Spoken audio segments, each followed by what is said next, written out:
হ্যাঁ হ্যাঁ হ্যাঁ এইভাবে বন্ধ। আসলে এখানে লাশ আছে। গন্ধ আসতেছে ভাই, গন্ধ আসতেছে, ভাই ওটা আর কত বেশি আছে গন্ধ আসতেছে, গন্ধ আসতেছে ভাই খুঁড়েন খুঁড়েন খুঁড়েন। ভাই, গন্ধ আসতেছে। আবার বালিতে খুঁড়েন খুঁড়েন, তা বের করলে আপনার সবগুলা বের হয়ে যাবে।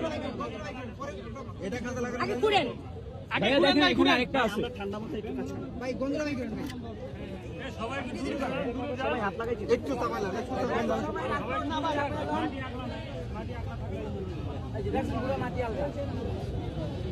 ভাই, এই জায়গা তো মাটি থাকার কথাই কিছু দেখা যায়। না রে ভাই, এখনো তুলতেছে। এইভাবে তো মাটি থাকার কথাই না। এসকেভেটার দিয়ে খোলা, এসকেভেটার দিয়ে খোলা। আবার এসকেভেটার দিয়ে চাপন দিছে, বৃষ্টি হয়েছে না, দাবাই দিছে। এরা তো হাঁটাহাঁটি করছে হাঁটাহাঁটি করছে, টপ রেখে দিছে। আর ওরা কি